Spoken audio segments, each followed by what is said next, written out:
إن الحمد لله نحمده ونستعينه ونستغفره ونعوذ بالله من شرور أنفسنا وسيئات أعمالنا من يهده الله فلا مضل له ومن يضلل فلا هادي له وأشهد أن لا إله إلا الله وحده لا شريك له وأشهد أن محمدا عبده ورسوله أما بعد فإن خير الحديث كتاب الله وخير الهدي هدي محمد صلى الله عليه وسلم وشر الأمور محدثاتها وكل محدثة بدعة وكل بدعة ضلالة وكل ضلالة في النار. أعوذ بالله من الشيطان الرجيم. بسم الله الرحمن الرحيم. استعينوا بالصبر والصلاة إن الله مع الصابرين. وقال عز من قائل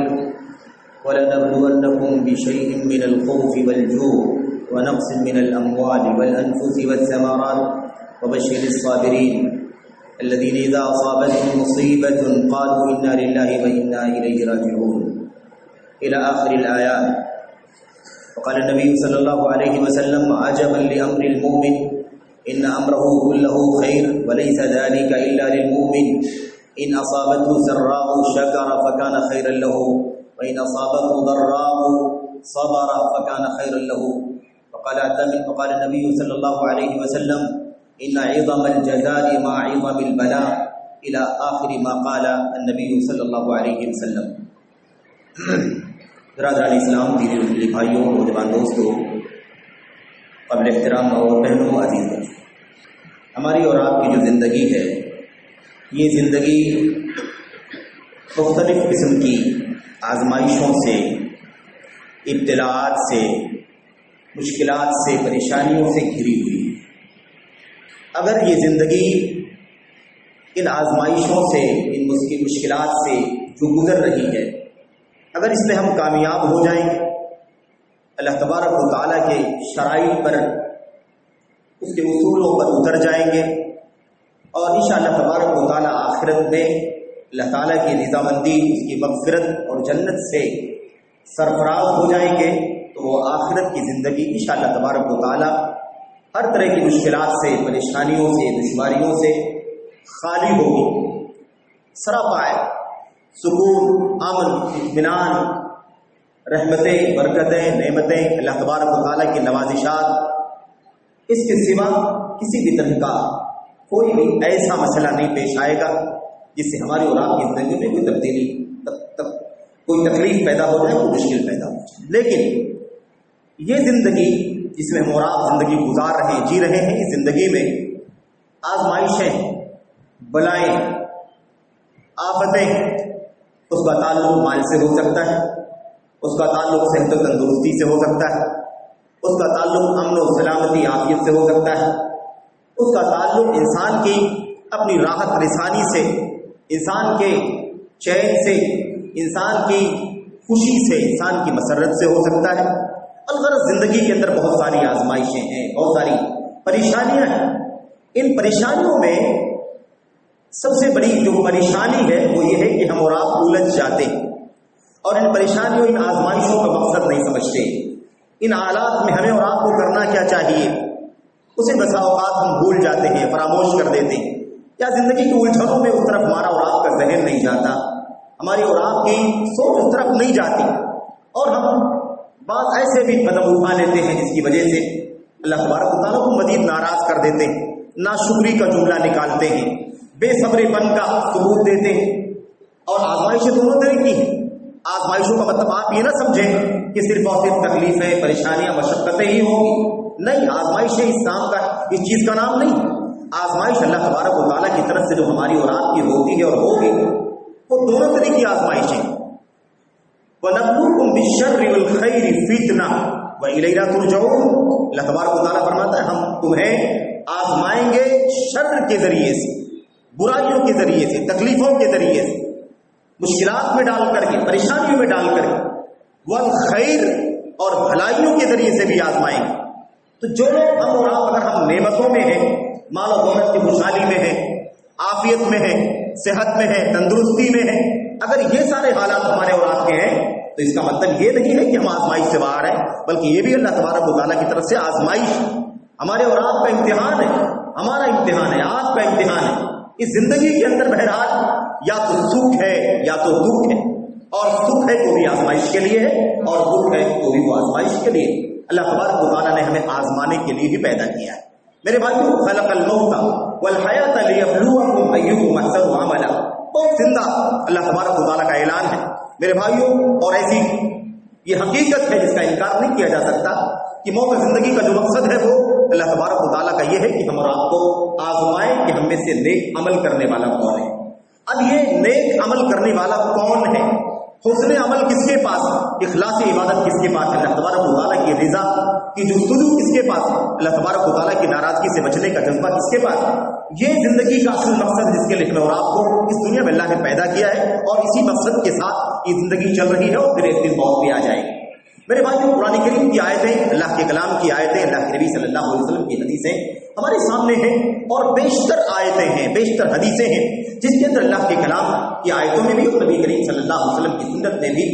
یہ تلقین بار بار کی گئی ہے کہ ہماری اور آپ کی زندگیوں میں آزمائشیں ہیں، مشکلات ہیں، پریشانیاں ہیں، تو ہمیں اور آپ کو ان آزمائشوں کے ساتھ کیسے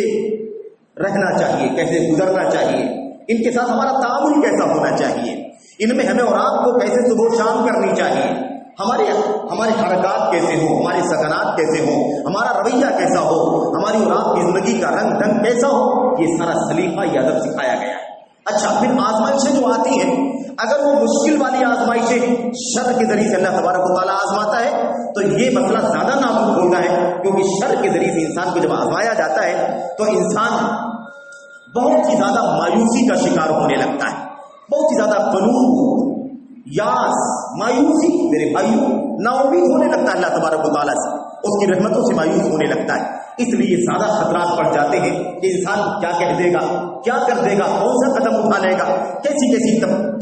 کیسے تبصرے کر دے گا، کیسے میرے بھائیوں کمنٹ کرے گا، زبان استعمال کرے گا، اور وہ اللہ تبارک و تعالیٰ کے خلاف بھی استعمال کر دے گا، اللہ تبارک و تعالیٰ کو ناراض کرنے والے کام کر دے گا، کوئی بات کہہ دے گا جس سے اللہ تبارک و تعالیٰ ناراض ہو جائے. یہ زیادہ نازک ہوتا ہے مسئلہ. اس لیے ہمیں یہ جاننا ضروری ہے کہ ان آزمائشوں میں، ان مشکلوں میں، مصیبتوں میں ہمیں اپنے آپ کو سنبھالنا کیسے ہے، کیسے سنبھالیں، کیسے اپنے ایمان کو باقی رکھیں، کیسے اپنا عقیدہ درست رکھیں، کیسے اسی بندگی کے جذبے کے ساتھ عبادات انجام دیتے رہیں، اللہ تبارک و تعالیٰ کے ساتھ ایک میرے بھائیوں متقی پرہیزگار اطاعت گزار بندہ بن کر کے زندگی گزاریں. اللہ تبارک و تعالیٰ کی دی ہوئی اس نعمت کی قدر کریں. کیسے؟ لیکن اس کے اسباب کیا ہیں، کیسے اپنے آپ کو ہم مصیبتوں میں سنبھال سکتے ہیں، یہ بہت ضروری مسئلہ ہے جس کی جاننے کی ضرورت ہے. آج ہماری اور آپ کی زندگی میں مشکلات بہت زیادہ ہیں، پریشانیاں بہت زیادہ ہیں. میں سمجھتا ہوں کہ حالات ایسے ہیں کہ اگر کسی آدمی سے پوچھا جائے تو میں سمجھتا ہوں کہ اکثر لوگ تو یہی کہیں گے کہ نہیں، حالات تو بہت مشکل ہیں، حالات بہت خراب ہیں، مشکلات ہیں مالی، مشکلات ہیں امن و سکون کے، مشکلات ہیں صحت و تندرستی کے، عافیت کے، چین و سکون نہیں ہے زندگی کے اندر. اور میرے بھائیوں، میرے بزرگوں، بہت سارے لوگ تو بہت زیادہ مایوسی سے بات کریں گے. کچھ لوگ ہیں جو ان مصیبتوں کے باوجود بھی، پریشانیوں کے باوجود بھی اللہ تبارک و تعالیٰ کی جناب میں کوئی بھی ایک لفظ اور ایک جملہ بھی ناشکری کا نہیں نکالیں گے. تکلیفیں ہوں گی، اس کے باوجود بھی اللہ تبارک و تعالیٰ کی رضا کے لیے شکریہ کا جملہ استعمال کریں گے، اللہ تبارک و تعالیٰ کی حمد کریں گے، اللہ تعالیٰ کے فیصلے سے راضی رہیں گے، اللہ تعالیٰ کی تقدیر پر ایمان رکھیں گے، اور تکلیفوں کے باوجود بھی الحمدللہ وہ اپنی زبان پر شکریہ کے الفاظ لائیں گے، صبر کا ثبوت دیں گے. یہ طبقے ہمارے اور آپ کے درمیان موجود ہیں، ہمارے اور آپ کے درمیان اس طرح کے حالات ہیں. اس لیے اللہ کے کلام کی آیات کی روشنی میں، اللہ کے نبی محمد رسول اللہ صلی اللہ علیہ وسلم کی سنت کی روشنی میں، امت کے سلف کی زندگیوں کی روشنی میں ہمیں یہ جاننا ضروری ہے میرے بھائیوں کہ مشکلات میں ہم اور آپ کو کیسے زندگی گزارنا چاہیے، یا یوں بھی کہہ سکتے ہیں کہ مصیبتوں پر اپنے آپ کو کیسے صبر کا راستہ دکھائیں، مصیبتوں پر کیسے صبر کریں، اور پریشانیوں کو کیسے خندہ پیشانی کے ساتھ جھیل لیں، برداشت کر لیں، اسے جاننا ضروری ہے. اور جہاں مصیبتیں ہیں، پریشانیاں ہیں، اس کی تعلیم اور اس کی ہدایات اللہ کے نبی صلی اللہ علیہ وسلم نے دی ہیں. وہی میرے بھائیو اللہ کے نبی محمد رسول اللہ صلی اللہ علیہ وسلم نے امت کو وہ سارے راستے بھی بتائے ہیں، وہ سارے آداب بھی سکھلائے ہیں، وہ سارے اسباب بھی بتلائے ہیں جن کے ذریعے سے انشاءاللہ تبارک و تعالیٰ ہم مصیبتوں کے باوجود بھی، پریشانیوں کے باوجود بھی، میرے بھائیوں مختلف انداز کی آزمائشوں میں گھرے رہنے کے باوجود بھی اللہ تبارک و تعالیٰ کے فضل و کرم سے اللہ تبارک و تعالیٰ کو راضی رکھ سکتے ہیں، اپنے دل کو چین و سکون میں رکھ سکتے ہیں، بے صبری کا ثبوت نہیں دیں. میرے بھائیوں اس کے آداب سکھلائے گئے اللہ کے نبی محمد رسول اللہ صلی اللہ علیہ وسلم نے. آئیے ذرا دیکھتے ہیں چند اسباب کیا ہیں, چند وجوہات کیا ہیں, اور یہ وہ چیزیں ہیں میرے بھائیوں جسے ہمیں اور آپ کو اکثر و بیشتر پڑھنا چاہیے. اللہ کے کلام کی آیتیں پڑھنی چاہیے, کیونکہ اللہ کا کلام ایسا کلام ہے جس کے اندر اللہ تبارک و تعالیٰ نے انبیاء علیہ السلام کی سیرت, ان کے اوپر آنے والی مصیبتیں, ان کے اوپر آنے والی پریشانیاں, ان کا صبر کیسا تھا, کیسے انبیاء علیہ السلام نے صبر کیا ہے, ان کی داستانیں بیان فرمائی ہیں, کیسے کیسے ستائے گئے, صحت کا مسئلہ, ظلم کیے جانے کا مسئلہ, بے امنی کا مسئلہ, اور میرے بھائیوں مالی مشکلات کا, روزمرہ کی زندگی کی دشواریوں کا, ہر طرح کا مسئلہ اللہ تبارک و تعالیٰ نے انبیاء علیہ السلام کے ساتھ بھی رکھا تھا. اس کے باوجود بھی انبیاء نے صبر کیا ہے. مشکلات کو جھیلا ہے تو ان کی داستانیں, ان کی سیرت کی باتیں ہمیں پڑھنا ضروری ہے اللہ کے کلام کی آیتوں میں. اس طریقے سے میرے بھائیوں وہ عقائد جو ہمیں بتلائے گئے ہیں اللہ کے کلام کے اندر کہ مصیبت اور انسان کو تقدیر پر بھروسہ مضبوط کر لینا چاہیے, تقدیر پر ایمان مضبوط ہونا چاہیے کہ جو کچھ بھی ہے وہ اللہ تبارک و تعالیٰ کی طرف سے ہے اور ہم اس کے بندے ہیں. اسے حق ہے میرے بھائیوں, اسے حق ہے کہ وہ ہمیں مصیبتوں میں رکھے, آزمائے, جانچ پڑتال کرے. اور آپ کو ساری حدیثیں, ساری آیتیں میں سمجھتا ہوں کہ اکثر و بیشتر ہمارے سامنے آتی رہتی. ہمیں معلوم ہے کہ کس طریقے سے تقدیر کے مسئلے کو اللہ کے نبی صلی اللہ علیہ وسلم نے امت کو سمجھایا. تقدیر کا مسئلہ کتنا عظیم الشان ہے. تقدیر پر ایمان اتنی بڑی طاقت ہے کہ انسان ہر طرح کی چھوٹی بڑی مصیبتوں کو بڑی خندہ پیشانی کے ساتھ برداشت کر لیتا ہے, کیونکہ اس کا تقدیر پر ایمان اسے سنبھالتا ہے, اسے دلاسا دیتا ہے, اسے تسلی دیتا ہے, اس کی ڈھارس بڑھاتا ہے, اس کے بے صبرے پن کو مضبوط کرتا ہے. یہ تقدیر پر ایمان کی قوت ہے اور اس کا میرے بھائی نتیجہ اور انجام ہے. قرآن کریم کی میں نے وہ آیتیں آپ کے سامنے پڑھی ہیں جس میں اللہ تبارک و تعالیٰ نے خاص طور پر مشکلات کا, پریشانیوں کا, آزمائشوں کا ذکر کیا ہے. اللہ تبارک و تعالیٰ فرماتا وَلَنَبْلُوَنَّكُمْ بِشَيْءٍ مِّنَ الْخَوْفِ وَالْجُوعِ, ہم تمہیں ضرور آزمائیں گے, ہم تمہیں ضرور آزمائیں گے, کچھ نہ کچھ تمہیں آزمائشوں سے گزرنا ہوگا. من الخوف, ڈر کا مسئلہ ہوگا, بے خوف نہیں رہو گے, امن نہیں رہے گا, ایسے بھی حالات آ جائیں گے میرے بھائیوں. امن چھن جائے گا, سکون غارت ہو جائے گا تمہاری زندگیوں کے اندر. ایسے حالات آئیں گے تمہیں اپنے مال کے لوٹ جانے کا خطرہ ہوگا, تمہارے اپنے کاروبار کے خطرے ہوں گے, تمہاری اپنی جان کے چلے جانے کا خطرہ ہوگا, تمہاری اپنی عزت و آبرو کے لوٹ جانے کا خطرہ ہوگا, تمہارے اپنے سکون, اپنے امن و سکون کی حالت ہو جانے کے بھی خطرے ہوں گے. ایسے حالات سے تمہیں گزرنا ہوگا. تو اللہ فرماتا بِشَيْءٍ مِّنَ الْخَوْفِ, ڈر کا مسئلہ ہوگا. میرے بھائیوں, میرے بزرگوں, یہ بہت بڑا مسئلہ ہے. آج کل کے جو حالات ہیں ہر طرح کا خوف سمایا ہوا ہے. انسان کی اپنی جان کا مسئلہ بھی لٹکا ہی ہوا ہے, انسان کے مالی مشکلات کا مسئلہ آپ دیکھ ہی رہے ہیں کیسے حالات چل رہے ہیں. پچھلے سال بھر سے جن حالات سے ہم اور آپ پوری دنیا کے اندر گزر رہے ہیں اس کے اندر مال کے خطرات بڑھلا رہے ہیں. انسان کاروبار کے مسئلے میں پریشان ہے, کاروبار کا کیا ہوگا, کاروبار لوگوں کے بگڑ گئے ہیں, روزی روٹی کے حالات اور ان کی کمائی کے حالات بگڑ چکے ہیں. کچھ اصلاح ہوتی ہے پھر فساد شروع ہو جاتا ہے, اس طرح کے حالات آتے ہیں, انسان پریشان ہے. اور صحت و تندرستی کا مسئلہ ساری دنیا کے اندر آج بھی چیلنج بنا ہوا ہے کورونا کی مہاماری کو لے کر کے. یہ ہم اور آپ جانتے ہیں میرے بھائیوں. اس کے علاوہ جو ملک کے اپنے حالات ہیں, اس ملک کی آئین کے حوالے سے جو بہت سارے مسائل پیدا ہو رہے ہیں جس کی وجہ سے ہمارے اپنے گھر بار کا مسئلہ ہے, ہمارے اور آپ کے بقا کا مسئلہ ہے, وہ بھی خطرے میں ڈال دیا جا رہا ہے. آپ سوچیے اللہ تبارک و تعالیٰ فرماتا ہے بِشَيْءٍ مِّنَ الْخَوْفِ, تمہیں کچھ نہ کچھ ہم ڈر کے ذریعے سے آزمائیں گے. یہ ڈر مال کا, جان کا, عزت و آبرو کا, امن و عافیت کا, سلامتی کا, ہر اعتبار سے کوئی بھی خوف ہو سکتا ہے جو ہمیں اور آپ کو اپنی لپیٹ میں لے سکتا ہے. وہ بھوک کا مسئلہ ہے. آپ دیکھ لیجیے کیسے حالات ہیں اس وقت دنیا کے اندر. بھوکمری کا عالم ہو گیا میرے بھائیوں. پچھلے چند مہینوں پہلے ہم نے دیکھا ہے کہ یہ آخری سطح تک پہنچ گیا. ہماری اور آپ کی زندگیوں میں اس طرح کی مثالیں نادر کبھی آتی ہیں کہ حالات ایسے ہو جائیں کہ جو طبقہ بہت زیادہ نازک حالات سے گزرتا ہے وہ تو گزرتا ہی ہے, متوسط طبقہ بھی مختلف معاشی حالات سے پریشان ہو گیا, دشواریوں کا شکار ہو گیا. ایسے حالات دنیا میں آ گئے میرے بھائیوں. اور یہ بھی آپ دیکھیں کہ کوئی خطہ نہیں, کوئی گوشہ نہیں, بلکہ پوری دنیا کا نظام اللہ تبارک و تعالیٰ کے ہاتھ میں ہے. اللہ تبارک و تعالیٰ نے سب کو آزمائشوں میں ڈال دیا ایک ساتھ میں. تو بِخَوْفِ شَيْءٍ مِّنَ الْخَوْفِ وَالْجُوعِ وَنَقْصٍ مِّنَ الْأَمْوَالِ وَالْأَنفُسِ وَالثَّمَرَاتِ. اللہ تبارک و تعالیٰ فرماتا ہے مال کی کمی ہو جائے گی, کاروبار کا مسئلہ خراب ہو جائے گا, آگ لگ جائے گی میرے بھائیوں,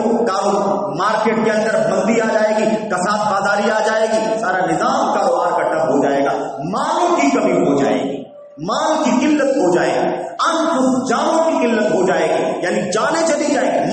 موت ہو جائیں گے. آج ہمارے ملک وطن کے اندر پچھلے 1 سال کے اندر جو سروے بتا رہا ہے اس مہاماری کے حوالے سے اس میں تقریباً 1.5 لاکھ کے اوپر لوگوں کی موت ہو چکی ہے. اور اس کے علاوہ اموات تو ہوتی رہتی ہے, کوئی ایسا مسئلہ نہیں کہ اسی بیماری یا اسی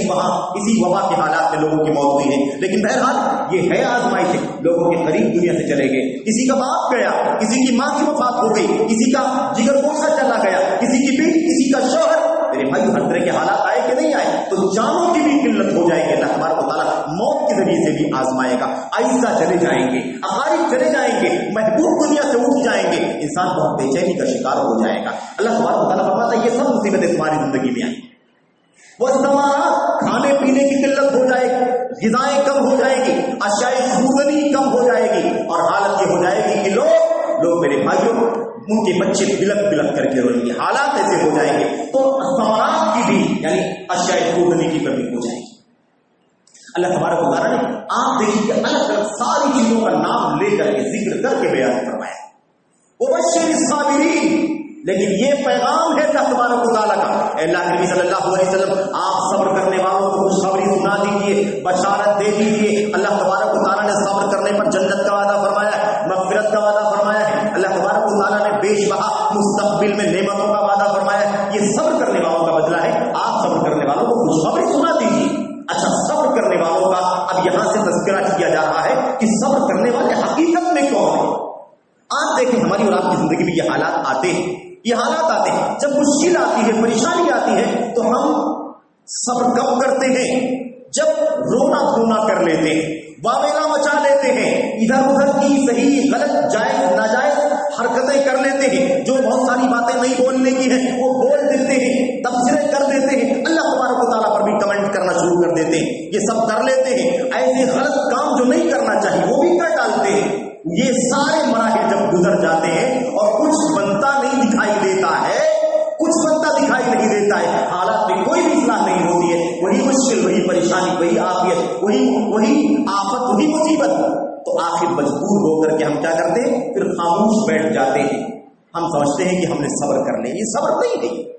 صبر نہیں ہے. یہ صبر کے بارے میں اللہ کے نبی محمد رسول اللہ صلی اللہ علیہ وسلم نے صبر کا بھی سلیقہ سکھایا ہے, صبر کا ادب سکھایا کہ صبر کہتے کسے ہیں میرے بھائیوں, صبر کرنا کب کہا جائے گا. اسی لیے اللہ کے نبی محمد رسول اللہ صلی اللہ علیہ وسلم نے عورت کو دیکھا کہ وہ قبر پر بیٹھ کر کے رو رہی ہے, کسی قریب کی موت ہو گئی اور وہ رو رہی ہے.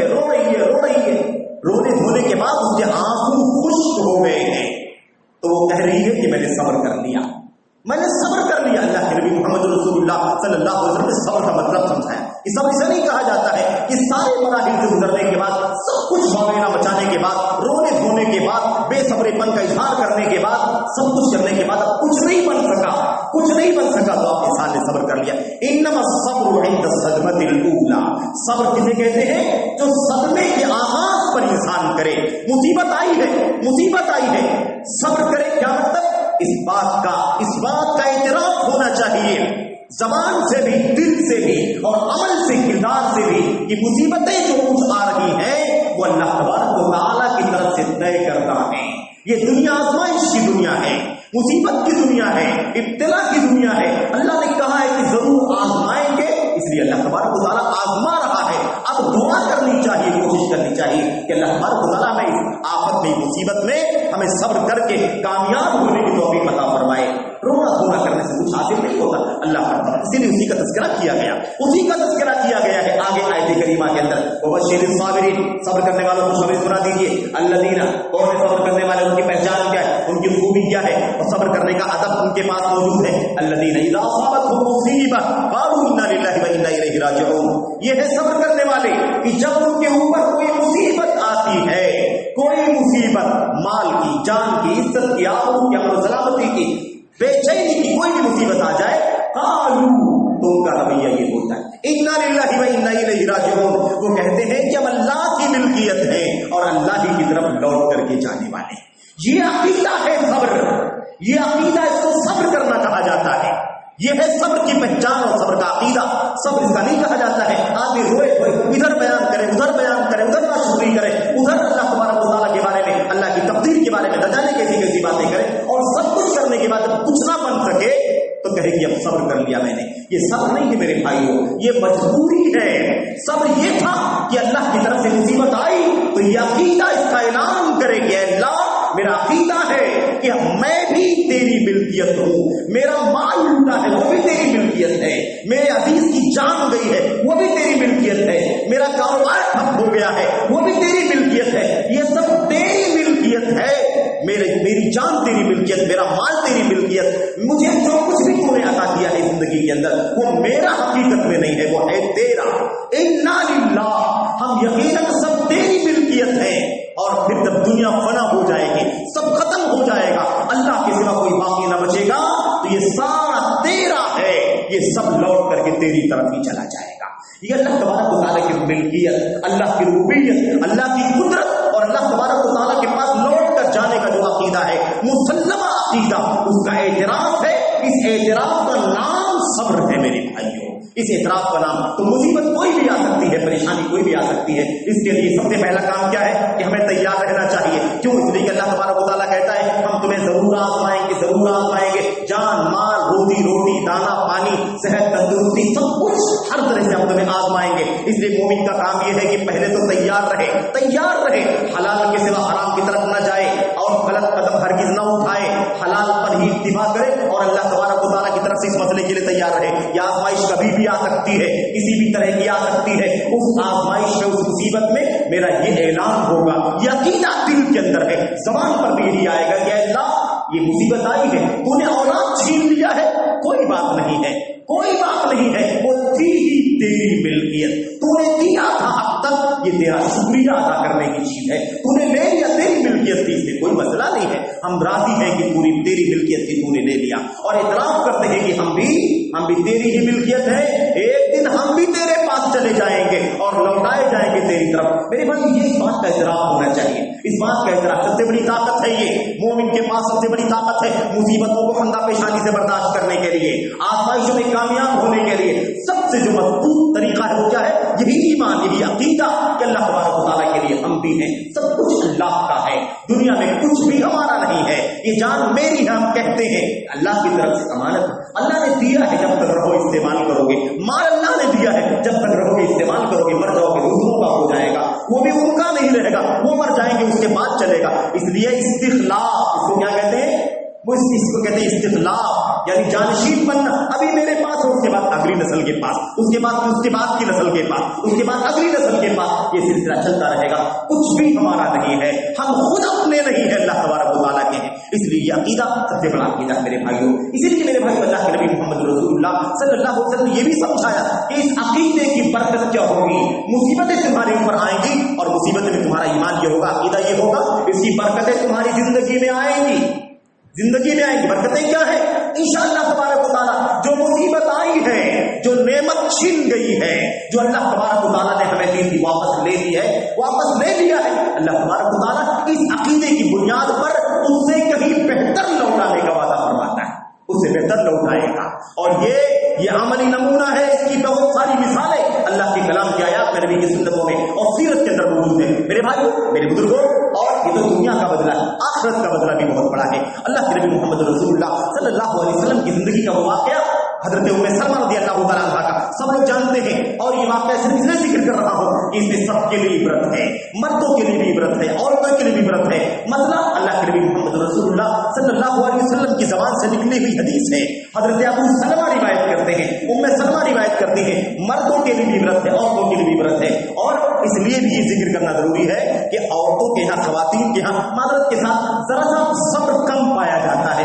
مردوں کے یہاں بھی صبر کی قلت ہے، ہمارے یہاں بھی صبر کی قلت ہے، لیکن عورتیں کچھ زیادہ ہی بے صبر پن کا شکار ہوتی ہیں۔ اسی لیے آپ دیکھیے اس کا ایک مظہر یہ ہے کہ اللہ کے نبی صلی اللہ علیہ وسلم نے فرمایا کہ عورتوں کے لیے قبروں کی زیارت نہیں ہے۔ کیوں؟ اس لیے کہ وہ رونا دھونا کرتی ہے، وہ واویلا مچاتی ہے اور بے صبر پن کا اظہار کرتی، جزا خدا کر کے خود بھی گناہوں میں اور زیادہ لطمت ہو جائے، اس لیے اس سے منع کر دیا گیا۔ بہرحال حضرت ام سلمہ بیان کرتی ہیں کہ ایک مرتبہ حضرت ابو سلمہ جو میرے شوہر، ان کے جو شوہر تھے، وفات ہو گئی بعد میں، کہتے گھر میں تشریف لائے، انہوں نے کہا اللہ کے نبی صلی اللہ علیہ وسلم سے آج میں نے ایک ایسی حدیث سنی ہے کہ سوری بذالک کا، وہ حدیث سن کر کے مجھے بہت خوشی ہوئی، بہت خوشی ہوئی، اور یہ حدیث سن کر کے ہم کو بھی بہت زیادہ خوشی ہونی چاہیے، کیونکہ ہماری اور آپ کی زندگی کا بنیادی حصہ ہے میرے بھائیوں، ہماری اور آپ کی زندگی کا بنیادی حصہ ہے، اور یہ ڈیلی کا مسئلہ ہے اور روزمرہ کا مسئلہ ہے۔ یہ حضرت ام سلمہ کہتی ہیں کہ اچھا کیا ہے وہ؟ انہوں نے کہا دیکھو میں نے سنا نبی کریم صلی اللہ علیہ وسلم سے آپ نے فرمایا ہے جس کسی آدمی کے اوپر کوئی مصیبت آ جائے، من اصابت مصیبہ، کوئی مصیبت آ جائے، فقال انا للہ و انا الیہ راجعون اللهم اجرنی فی مصیبتی واخلف لی خیرا منها، اللہ کے نبی نے فرمایا جس آدمی کے اوپر کوئی مصیبت آ جائے، مصیبت کسی بھی طرح کی ہو، جان مال تو آپ کسی بھی طرح کی مصیبت ہو، مصیبت کسی آدمی کے اوپر آ جائے اور وہ کہے انا للہ و انا الیہ راجعون، اعتراف کرے کہ ساری کائنات اللہ تبارک و تعالیٰ کی ملکیت ہے، ہمارا نہیں ہے،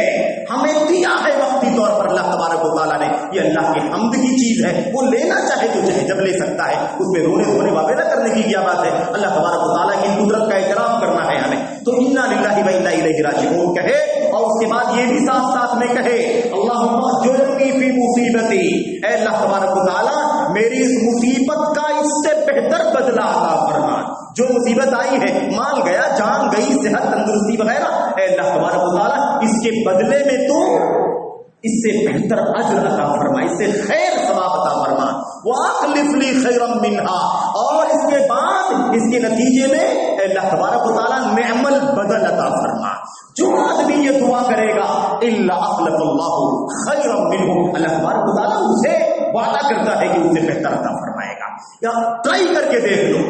یقین کر کے دیکھ لو، بول کر کے دیکھ لو، لیکن زبانی نہیں ہونی چاہیے، یہ بات دل کے عقیدے سے ہونا چاہیے۔ میرے بھائیو حضرت ام سلمہ رضی اللہ تعالیٰ عنہ کہتی ہے کہ حافظت من ابی سلمہ، یہ بات اللہ کے نبی علیہ السلام کی حدیث میں نے ابو سلمہ کے ذریعے سے مجھے ملی اور میں نے اسے یاد کر لیا۔ اچھا ہوا یہ کہ ابو سلمہ کی وفات ہو گئی، میرے شوہر کی وفات ہو گئی، اور ظاہر ہے کہ ازدواجی زندگی میں بیویوں کے لیے شوہروں کا مقام کتنا اونچا ہوتا ہے، ایک بیوی کی زندگی میں شوہر کا کیا مقام ہے، شوہر کے چھن جانے کے بعد اس کا احساس ہوتا ہے۔ میرے بھائیو اللہ تبارک و تعالیٰ نے عجیب و غریب نظام بنا رکھا ہے، عجیب و غریب ربط و ضبط ہے دنیا کا، اور انسان اس کی آزمائش میں پڑ جاتا ہے۔ ام سلمہ کہتی ہے کہ ابو سلمہ کی وفات ہو گئی، مجھے وہ حدیث یاد آ گئی کہ اللہ کے نبی نے فرمایا تھا کہ جو ایسے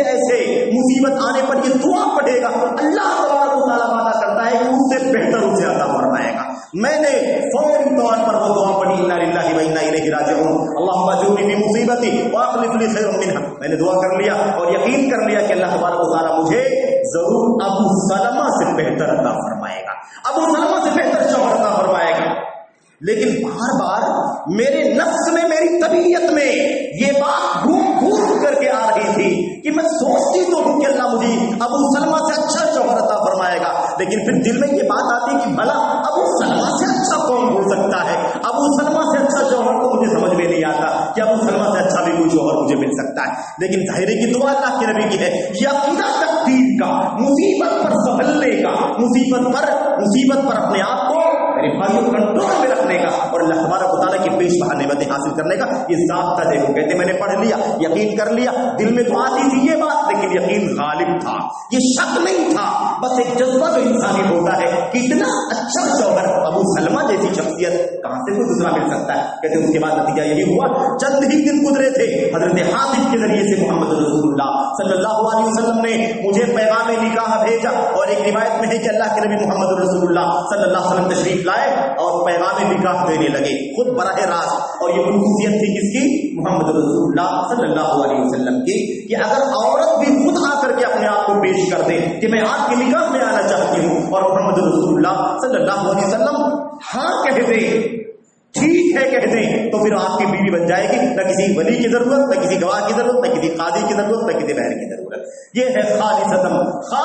لک من دون المؤمنین، یہ محمد رسول اللہ صلی اللہ علیہ وسلم کی خصوصیت ہے۔ بہرحال یہاں تو اللہ کے نبی تشریف لے کر کے گئے، پیغام دیا کہ میں نکاح کرنا چاہتا ہوں، سلمہ کی وفات ہو گئی ہے۔ وہ کہنے لگی کہ اللہ کے نبی آپ کو اگر مجھ سے رغبت ہے، آپ اگر رغبت رکھتے ہیں تو یہ تو بہت بڑی نعمت ہے میرے لیے،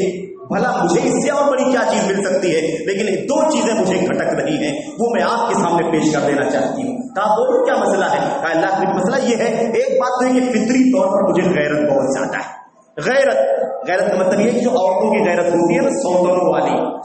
والی غیرت، کہ کئی بیویاں ہیں تو مجھے غیرت یہ ہے کہ مجھے کبھی کوئی برداشت نہیں ہوتا ہے، تھوڑا بھی اگر میدان آپ کا دوسری بیوی بیوی کی طرف ہوگا تو میں صبر نہیں کر پاؤں گی، مجھے غیرت بہت زیادہ ہے۔ اللہ کے نبی نے فرمایا اور دوسرا مسئلہ کیا ہے؟ کہا دوسرا مسئلہ یہ کہ میری عمر ہو چکی ہے، میں کم عمر نہیں ہوں، میری عمر ہو چکی ہے، میرے پاس اولاد ہے، میرے پاس بچے ہیں، تو آپ مجھے کیوں رغبت کر رہے ہیں، کیوں نکاح کا پیغام دے رہے ہیں؟ اللہ کے نبی نے فرمایا کہ دیکھو جہاں تک مسئلہ عمر کا ہے تو جیسی تمہاری عمر ہے ویسی میری بھی عمر ہے، یعنی میری بھی عمر کوئی کم نہیں ہے، میری بھی عمر ہے، خاصی عمر ہے۔ اور دوسری بات یہ ہے جو کہہ رہی ہوں کہ مجھے غیرت بہت زیادہ، میں اللہ تبارک و تعالیٰ سے دعا کروں گا وہ غیرت اللہ تبارک و تعالیٰ غیرت کم کر دے گا، یعنی جو غیر محمود غیرت ہے۔ اللہ کے نبی نے فرمایا غیرت دو قسم کی ہوگی، غیرت دو قسم، ایک مذموم ہوتی ہے اور ایک محمود ہوتی ہے، قابل تعریف۔ میں اللہ سے دعا کروں گا انشاءاللہ تبارک و تعالیٰ اللہ تمہاری یہ جو اضافی غیرت ہے جس کی وجہ سے ازدواجی زندگی میں اثر پڑ سکتا ہے وہ غیرت اللہ تبارک و تعالیٰ ختم کر دے گا۔ اور جہاں تک کہا تم کہتی ہو کہ میرے پاس اولاد ہے، کوئی مسئلہ نہیں، جو اولاد تمہاری ہے ظاہر ہے کہ جب میں تمہیں اپنے نکاح میں لے لوں گا تو اولاد میری ہو جائے گی، میری بھی اولاد ہو جائے گی، تمہاری اولاد میری اولاد۔ بہرحال اللہ کے نبی صلی اللہ علیہ وسلم کے پیغام پر ام سلمہ کہتی ہے یہ پیغام جیسے اللہ کے نبی کی طرف سے میرے پاس آیا تب مجھے سمجھ میں آیا کہ اللہ کے نبی نے فرمایا تھا یہ دعا کرو انا للہ و انا الیہ راجعون اللہم اجرنی فی مصیبتی واخلف لی خیرا منہا، تمہیں اللہ اس کے بدلے میں اس سے بہتر عطا فرمائے گا۔ اب سمجھ میں آیا کہ ابو سلمہ سے بہتر محمد رسول اللہ صلی اللہ علیہ وسلم ہے۔ یہ ایسے شوہر ہیں کہ دنیا میں نبی سے اچھا کوئی نہیں ہو سکتا، اس لیے شوہر کی حیثیت سے بھی محمد رسول اللہ سے اچھا کوئی میری زندگی میں نہیں آ سکتا۔ سمجھ گیا؟ یہ ہے میرے بھائیوں، تو یہ ہے صبر کرنے کا بدلہ۔ اللہ تبارک و تعالیٰ کی طرف سے آنے والی مصیبتوں کے ساتھ ہمیں کیسے رہنا ہے، مصیبتوں کو ہینڈل کیسے کرنا ہے، بے صبرا پر رونا دھونا واویلا آئے وائے اور خبر بازار یہاں وہاں یہ سب چکر میں پڑنے کے بجائے میرے بھائیوں اللہ تبارک و تعالیٰ سے یہ عقیدہ رکھ کر کے اللہ سے دعا کرنا۔ اچھا آپ دیکھیں اللہ کے نبی علیہ السلام نے اور بہت ساری باتیں ایک بچے کی وفات ہو گئی تھی ایک صحابی رسول کی، اور اس صحابی رسول کے بچے کو قبر میں دفنایا جا رہا تھا، اور جب دفن کر دیا گیا تو بچے کے باپ کا ہاتھ پکڑ کر کے ساتھیوں نے قبر سے باہر نکالا کہ مٹی وغیرہ دے کر کے اس کو تدفین کا مسئلہ ختم کر دینا۔ جب وہ قبر سے باہر آئے تو صحابی رسول نے ان کو اللہ کے نبی صلی اللہ علیہ وسلم کی حدیث سنائی، کہا یہ بتاؤ تمہیں بچے کی وفات ہو گئی ہے، غم ہے بہت زیادہ، تمہیں رنج ہے، ظاہر ہے کہ بچہ جو ہوتا ہے انسان کی زندگی میں اولاد، اللہ کے نبی نے فرمایا ثمرۃ قلبہ، انسان کے دل کا میوہ ہوتا ہے وہ میرے بھائیوں آپ اللہ کے نبی نے فرمایا وہ قرۃ عین، اس کی آنکھوں کی ٹھنڈک ہوا کرتا ہے، غم ہوتا ہے بہت زیادہ، اللہ کے نبی نے فرمایا صلی اللہ علیہ وسلم نے یہ حالت ہوتی۔ اللہ تبارک و تعالیٰ فرماتا ہے، اللہ کے نبی کہتے ہیں حدیث صحابی رسول کہتے ہیں کہ اللہ کے نبی نے فرمایا اللہ تبارک و تعالیٰ ملک الموت سے کہتا ہے، فرشتے سے جو موت کرنے والا ہے، روح قبض کرنے والا ہے، اس سے اللہ تبارک و تعالیٰ پوچھتا ہے، جب بچے کی روح قبض کر کے لے کر کے چلا جاتا ہے تو اللہ تعالیٰ اسے پوچھتا ہے قبضت ولد عبدی، فرشتے تو نے میرے بندے کے بچے کو، اس کی اولاد کی روح کو نے قبض کر لیا، تو نے بچے کی روح قبض کر لیا، میرے بندے کے بچے کی روح تو نے قبض کر لیا، وہ اخذت ثمرۃ فؤادہ، اور اس کے دل کو میرے کو تو نے چھین لیا، اس کی آنکھوں میں ٹھنڈک کو تو نے چھین لیا۔ فرشتہ کہتا ہے ہاں، دو سوال کے جواب میں فرشتہ کہتا ہے ہاں۔ پھر اللہ تعالیٰ پوچھتا ہے اس فرشتے سے، کہتا ہے اچھا یہ بتا تو نے جب روح قبض کیا، بچے کی موت ہو گئی، تو اس کے ماں باپ کا رویہ کیا تھا؟ بچے کی جان چلی جانے کے بعد ماں باپ کا رویہ کیا تھا؟ کیا کہا باپ نے، کیا کہا ماں نے؟ فرشتہ کہتا ہے اللہ تیرے بندے نے کوئی بھی ایسا بے صبرے پن کا جملہ نہیں کہا جس کی وجہ سے گنہگار ہو جائے، بلکہ حمیدک واسترجع، اس نے اللہ تیری تعریف کی ہے اور انا للہ و انا الیہ راجعون پڑھا ہے۔ یہ بندے کا کام تھا، اس کے اوپر مصیبت آئی، اس کے بچے کو چھین لیا گیا، اور اس کے بعد اس نے انا للہ پڑھا اور اللہ تیری تعریف کی ہے اس نے۔ اور ہم آپ جانتے ہیں نا اللہ تبارک و تعالیٰ کی حمد کرنے کی کتنی بڑی فضیلت ہے۔ اللہ تبارک و تعالیٰ کہتا ہے فرشتوں سے اچھا بندے نے صبر، اللہ سب جانتا ہے، لیکن یہ ایک پیغام ہے جو اللہ کے بندوں تک پہنچنا چاہیے۔ اللہ تبارک و تعالیٰ فرماتا ہے اچھا اگر ایسی بات ہے تو ابنوا لہ بیتا فی الجنہ وسموہ بیت الحمد۔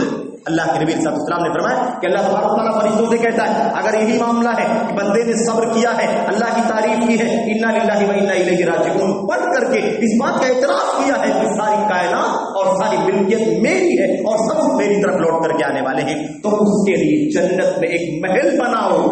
ایک محل تعمیر کرو اور اس محل کا نام بھی بیت الحمد رکھو، تعریف کا محل، اللہ کی حمد کا محل، جو اللہ کے حمد کے سرے میں بندے کو دیا جا رہا ہے۔ میرے بھائیوں، میرے بزرگوں، تو یہ ہے میرے بھائیوں جس سے پتہ چلتا ہے کہ انسانی زندگی میں مصیبتوں میں، پریشانی میں صبر کرنے کا انجام کیا ہوتا ہے۔ اللہ کے نبی محمد رسول اللہ صلی اللہ علیہ وسلم کے سامنے وہ عورت بھی آئی تھی نا، وہ عورت آئی تھی جس کو مرگی کا مرض تھا، مرگی کا مرض تھا، اور بسا اوقات مرگی کا جب حملہ ہوتا تھا اس کے اوپر تو اسے ہوش نہیں رہتا تھا اور وہ بے ہوش ہو جاتی، اس کے کپڑے بھی ادھر ادھر ہو جایا کرتے تھے، کبھی کبھی سطر وغیرہ بھی کھل جایا کرتا تھا، ظاہر ہے کہ ہوش نہیں ہوتا ہے، پتہ نہیں چلے گا کہ کس حالت میں انسان ہے۔ وہ عورت آئی تھی نا، کالی کلوٹی عورت، البرأۃ السوداء، کالی عورت اللہ کے نبی صلی اللہ علیہ وسلم کے پاس آئی تھی، اور روایت سب جانتے ہیں، میں اشارہ خالی کرنا چاہتا ہوں۔ اس عورت نے آ کر کے کہا اللہ کے نبی صلی اللہ علیہ وسلم سے کہ اللہ کے نبی، میرے ساتھ یہ مسئلہ ہے کہ اس بیماری کی وجہ سے مجھے مرگی کی بیماری ہے، اور اس کی وجہ سے میں بے ہوش ہو جاتی ہوں اور اتکشف، میرا کپڑا بھی کھل جاتا ہے، بے پردہ ہو جاتی ہوں۔ فضل اللہ لی، اے اللہ کے نبی آپ دعا کر دیجیے کہ بیماری دور ہو جائے، اللہ تعالیٰ مجھے عافیت دے دے، شفا دے دے۔ یہ دیکھیے دنیا کی آزمائش ہے، بیماری مرض، کتنے لوگ مریض ہیں میرے بھائیوں، ہمارے اور آپ کے بیچ میں اللہ ہم سب کو عافیت عطا فرمائے۔ تو کیا کہا، آپ دعا کر دیجیے کہ اللہ مجھے عافیت دے دے۔ اللہ کے نبی نے فرمایا دیکھو یہ دنیا کی مصیبت اگر صبر تم کر لو گے اس کے اوپر تو اس کا صلہ تمہیں بہت بڑا ملے گا، بہت بڑا صلہ ملے گا۔ اس لیے اللہ کے نبی نے فرمایا، آپ نے فرمایا اگر تم صبر کر لو فَلَكِ الْجَنَّةُ، تو تمہارے لیے جنت ہے، وَإِنْ أَرَدْتَ أَنْ أَدْعُوَ لَكَ، اور اگر تم چاہتے ہو کہ تمہارے لیے دعا کروں تو میں اللہ تبارک تعالیٰ دعا کر دیتا ہوں، انشاءاللہ تبارک تعالیٰ اللہ تعالیٰ تمہیں شفا دے دے گا، لیکن اگر تم صبر کرو گے تمہارے لیے جنت۔ اس عورت نے کہا کہ ٹھیک ہے، جنت سے بڑا بدلہ کیا ہو سکتا ہے، اس لیے اللہ کے نبی میں صبر کروں گی، مجھے بدلہ جنت چاہیے، لیکن ایک مسئلہ ضرور ہے، اتنی دعا کر دیجئے کہ مجھے جب بے ہوشی طاری ہو تو میرا پردہ نہ ہٹے، میرا صدر نہ کھلے اور میں بے پردہ نہ ہو جایا کروں۔ اللہ کے نبی نے دعا فرمائی اور اللہ تبارک و تعالیٰ نے دعا قبول فرمائی۔ بہرحال میرے بھائیوں، تو کہنے کا مطلب یہ ہے کہ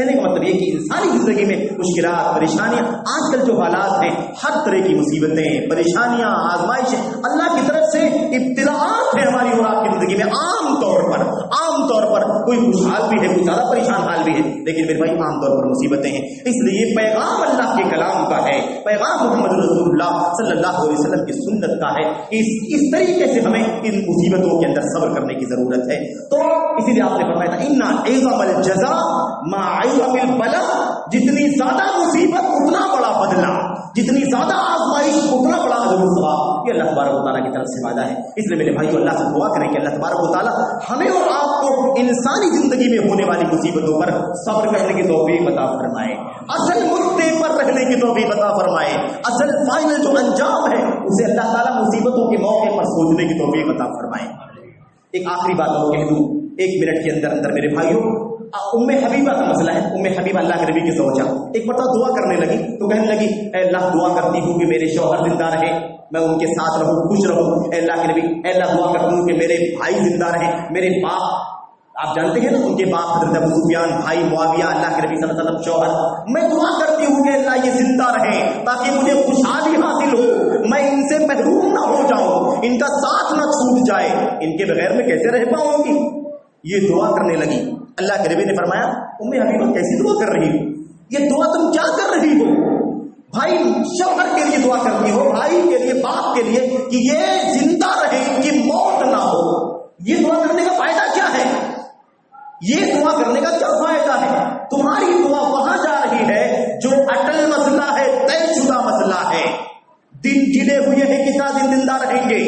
وقت طے ہے کتنا دن تک انہیں دنیا میں جینا ہے، روزی لکھی ہوئی ہے کتنا دانا انہیں کھانا ہے، سب طے تمام ہے۔ تمہاری دعا کرنے سے نہ اس میں 1 دن کا اضافہ ہو سکتا ہے، نہ تمہاری دعا کرنے سے اس میں 1 دن کی کمی ہو سکتی ہے،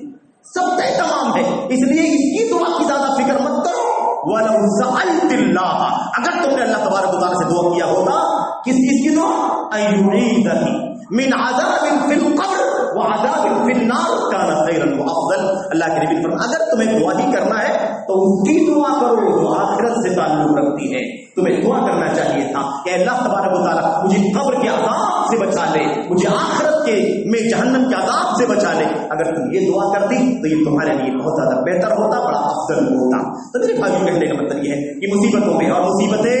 مصیبتیں یہ مصیبت ہیں، لیکن مومن کے لیے اگر اس کا رویہ صحیح ہے تو یہ مصیبتیں اس کے لیے نعمت ہیں، مصیبتیں اس کے لیے نعمت ہیں، اللہ کا فضل ہے، اللہ کا انعام ہے، کیونکہ درجہ بلند ہوتا ہے، گناہ معاف ہوتے ہیں، جنت ملتی ہے، جہنم سے آزادی حاصل ہوتی ہے اگر ہم ان مصیبتوں پر ویسے ہی رویہ رکھتے جیسے رویہ اللہ کے کلام میں، اللہ کے نبی کے فرمان میں ہمیں سکھایا جا رہا ہے۔ میرے بھائیو، اللہ سے دعا کرتے ہیں کہ اللہ تبارک و تعالیٰ جو کچھ بھی حالات ہیں، جیسے بھی حالات ہیں ملک کے، وطن کے، دنیا کے، معاشی حالات، سماجی حالات، امن کے، سکون کے، جان مال کے مسائل، جیسے بھی مسائل ہیں، ان تمام تر حالات میں چاہے یہ حالات ایسے رہے یا اس سے سدھار ہو جائے یا اس سے زیادہ حالات ابتر ہو جائیں، جیسے بھی حالات ہمارے اوپر آئیں، یہ پیغام اللہ کے کلام کا ہے، یہ پیغام اللہ کے نبی کے فرمان کا ہے کہ ہم ان مصیبتوں پر اسی ضابطے کے مطابق صبر کریں گے جو ضابطہ اللہ کی کتاب کا ہے، جو ضابطہ اللہ کے نبی کی سنت کا ہے۔ انشاءاللہ تبارک و تعالیٰ اس دنیا میں بھی سوسائڈ کی نوبت نہیں آئے گی،